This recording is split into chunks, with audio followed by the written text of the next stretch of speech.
The price of happiness. I remember the time when I believed money was everything. I thought if I worked hard and became rich, I would be happy.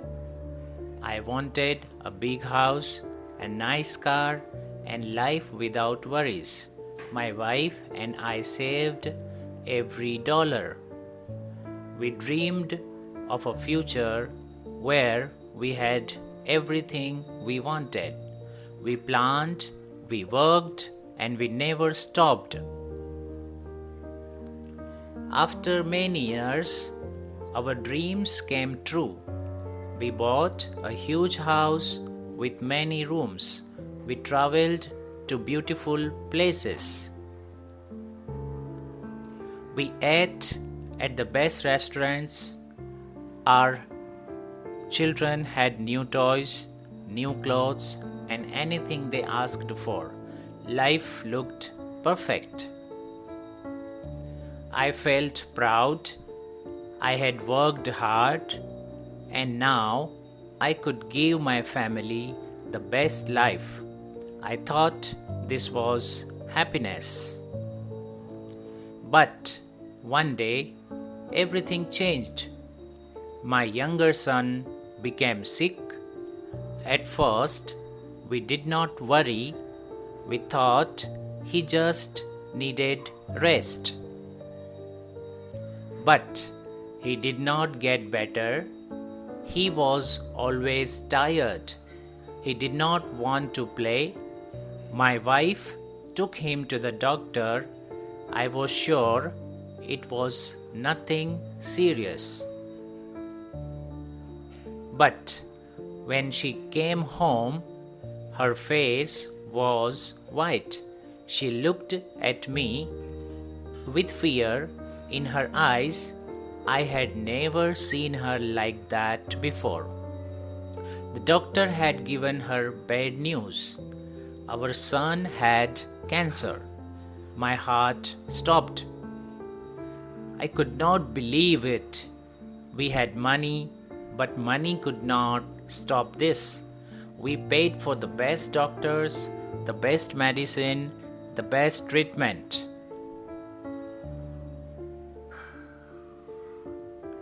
But he was still sick. I felt powerless. I wanted to fix everything, but I could not. Every night I sat beside his bed. I held his hand. I watched him sleep. He was so small, but he was so strong. Even when he was in pain, he smiled. He never asked for new toys or trips.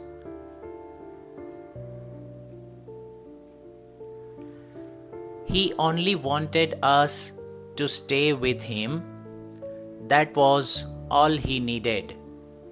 And that was when I started to understand. Happiness was not money. It was not in big houses or expensive things. Happiness was in love.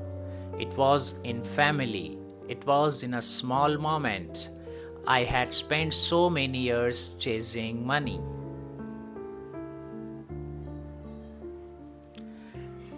thinking it would make me happy. But now I saw the truth.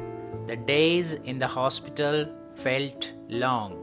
I sat beside my son's bed, watching him sleep.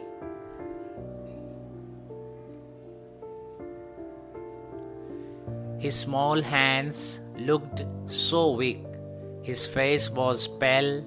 The room was quiet, except for the sound of the machines. I wanted to stay strong, but inside, I felt lost. I had always believed that money could solve problems, but now, no amount of money could change this.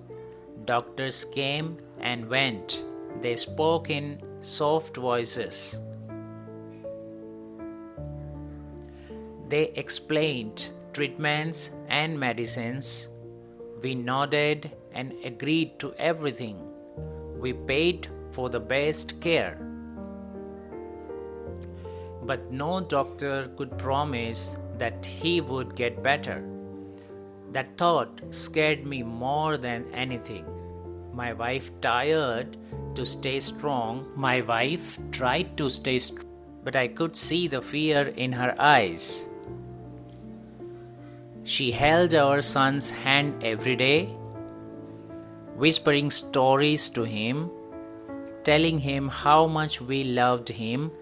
At home, everything felt empty. The big house that once made me proud now felt cold. The expensive furniture, the large rooms, the beautiful garden, none of it mattered anymore. Our older child tried to be happy, but I knew he missed his brother. The house was quiet without laughter. I started thinking about the past. Before we had money, life was simple. We lived in a small house, but we were always together. We had dinner at the same table. We laughed at silly jokes.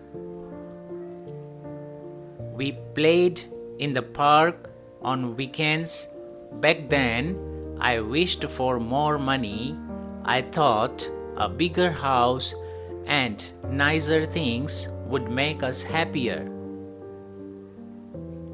But now, I just wanted those simple days back. One night, I sat by my son's bed, holding his hand. He opened his eyes and looked at me. He was weak, but he smiled. "Daddy, will you stay with me?" he asked in a soft voice. I felt my chest tighten. I had spent so many years working, chasing success, thinking that was the way to make my family happy. But in that moment, I realized my son didn't care about money. He didn't want toys or trips. He just wanted me. That night, I made a decision.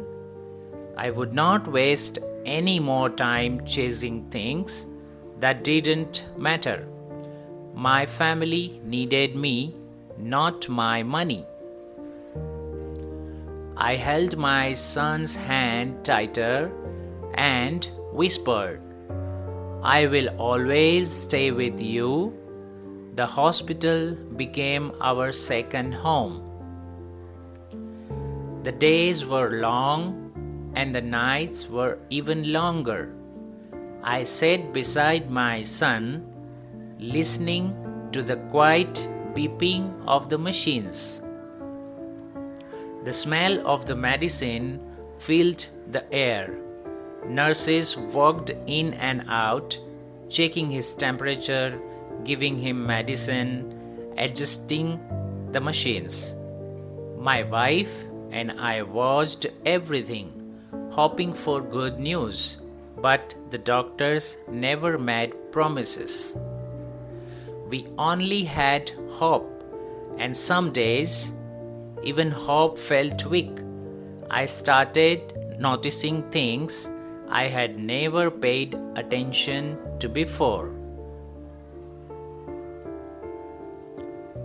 The way my wife gently stroked our son's hair when he slept, the way his small fingers curled around hers as if he never wanted to let go, the way he smiled even when he was in pain.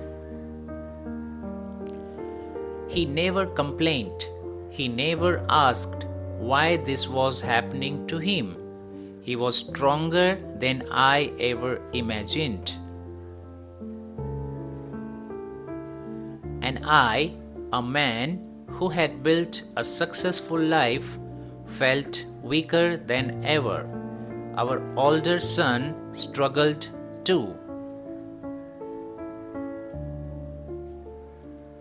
He tried to be brave, but I could see the sadness in his eyes. He missed his brother, he missed his mother and me.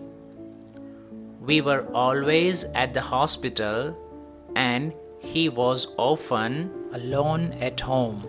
I had spent years trying to give my children everything, but now I saw that I had not given them the one thing they needed most time. I'd been too busy chasing success, believing that money would make us happy. But money could not bring back the days we had lost. One evening, I walked outside the hospital to get some air. The sky was dark and the streets were quiet. I looked at the city lights in the distance. Tall buildings, expensive cars, people walking fast, all chasing something. I had been just like them, always running, always wanting more. But what had I really gained? A big house that felt empty. A successful business that no longer mattered. What was the point of all that if I could not even make my son healthy? I went back to his room and sat beside him again. His breathing was slow, his body weak, but he still smiled when he saw me. I reached for his hand and held it. For the first time in years, I did not think about work, money, or success. I only thought about him.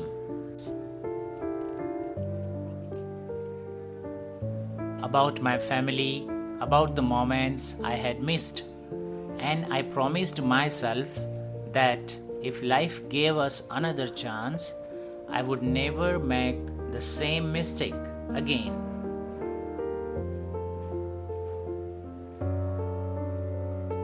The days turned into weeks and the hospital became our world.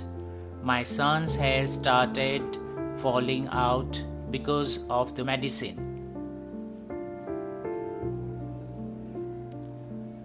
His small body became even weaker. He could not run, he could not play, but he still smiled. He smiled when his mother read him stories. He smiled when his brother visited.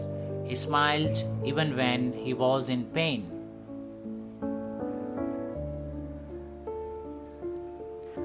I did not understand how he could be so strong when I felt so weak. One day, as I sat beside him, he looked at me with tired eyes. "Daddy, when we go home, can we play together?" he asked. His voice was soft, almost a whisper. I felt a lump in my throat. I had spent so many years working, telling myself that I was doing it for my family, but now my son had to ask me to play with him. I had been too busy chasing money to see what really mattered. At that moment, I made a promise: if we got through this, I would change.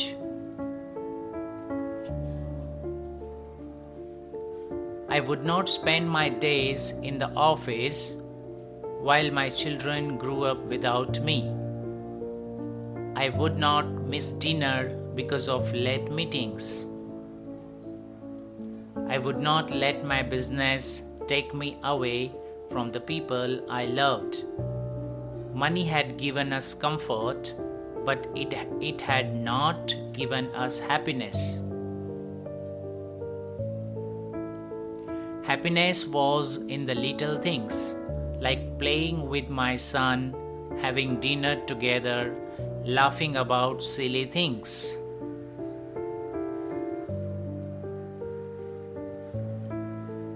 As the weeks passed, we continued to fight. My son fought the sickness with all his strength. My wife fought her fear, staying strong for him, and I fought my regrets, realizing how much time I had wasted.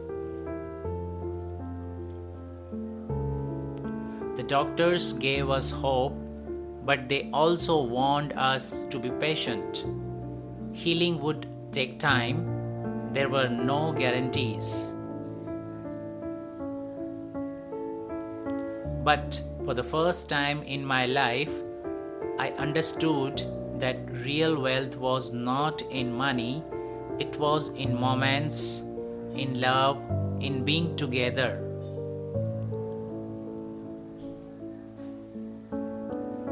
One evening, my son fell asleep.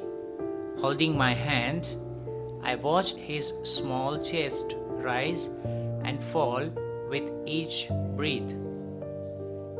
I thought about all the nights I had spent working late instead of being home, all the times I had bought gifts instead of giving my time. I could not change the past, but I could change the future. No matter what happened, I would never let money take me away from my family again. The seasons changed while we stayed in the hospital outside. Life went on, people rushed to work, cars filled the streets, children played in the parks. But for us, time moved slowly.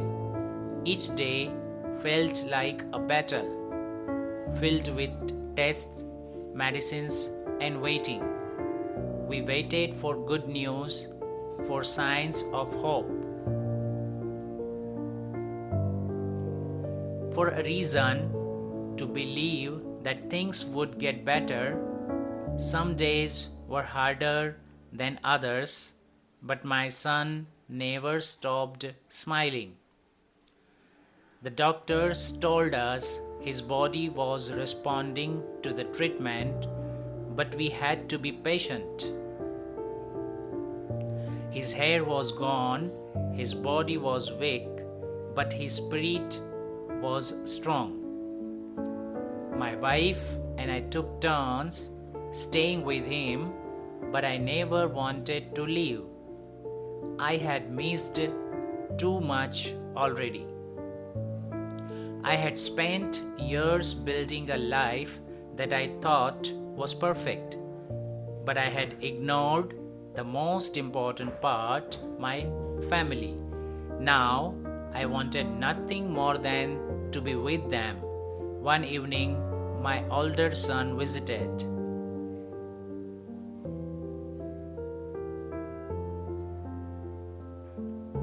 He sat beside his brother, holding his hand. "I miss you at home," he said softly. His eyes were filled with sadness. My younger son squeezed his hand and whispered, "I miss home too." I watched them, my heart heavy with guilt. I had worked so hard to give them good life, but I had not given them enough of myself. Now I saw what they really needed. Not a big house, not expensive gifts. They just needed each other. They needed their family to be whole. One night, I sat alone in the hospital room while my wife took a short break. The lights were dim and my son was asleep. I thought about the past, about the years I had spent chasing wealth. I remembered the late nights at the office, the missed birthdays, the times I had promised maybe next time, but time does not wait.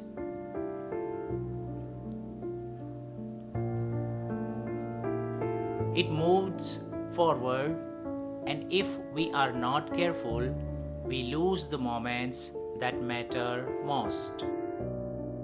I looked at my son, his small fingers curled around his blanket.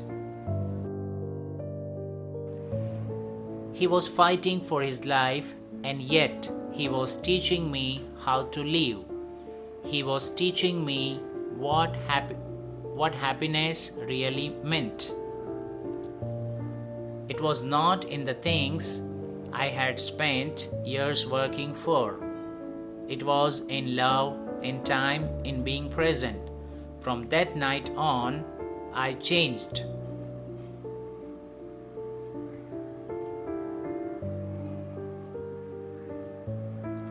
I stopped thinking about work. I stopped checking my phone every minute. I stopped worrying about business meetings and bank accounts. My only focus was my family. I knew now that money was not the answer. Happiness was not something I could buy.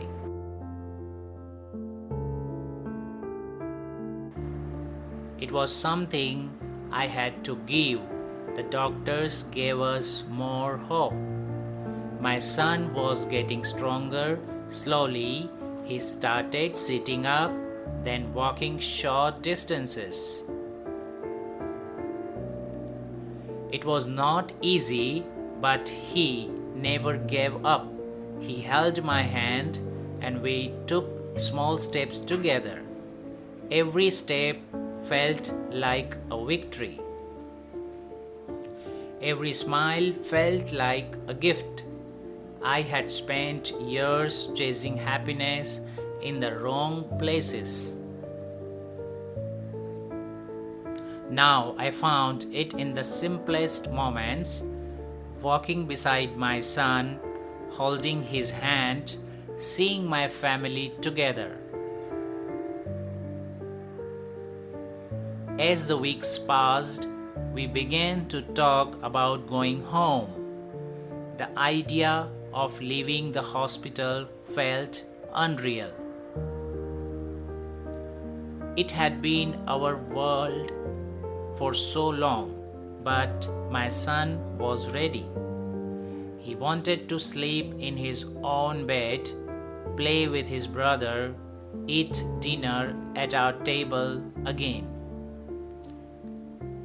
We had spent so much time waiting for this moment, and now it was finally close. The day we left the hospital was a day I would never forget. My son held my hand as we walked toward the car. He was still weak, but his eyes were bright with excitement. The sun felt warm on our skin, and for the first time in months, we breathed fresh air without fear. My wife smiled as she helped him into the car, and I could see the relief on her face. After so many nights in the hospital, we were finally going home. When we entered the house, everything felt different.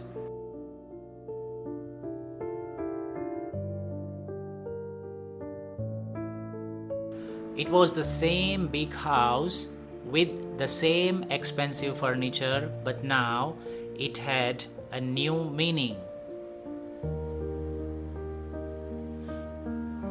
It was not just a house, it was our home.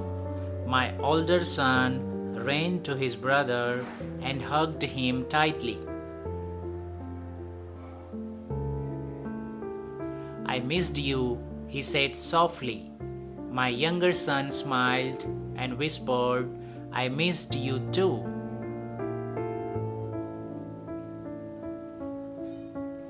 My wife wiped her eyes and I felt my chest tighten.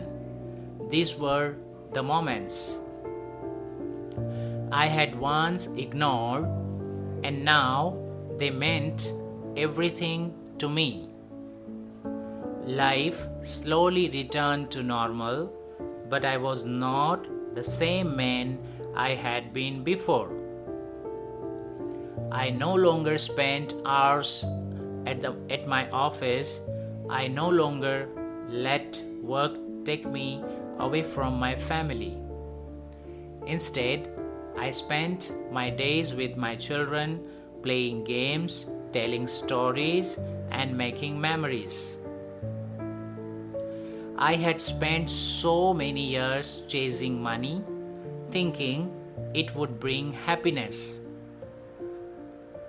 But now I saw the truth. Happiness was in time, in love, in being present.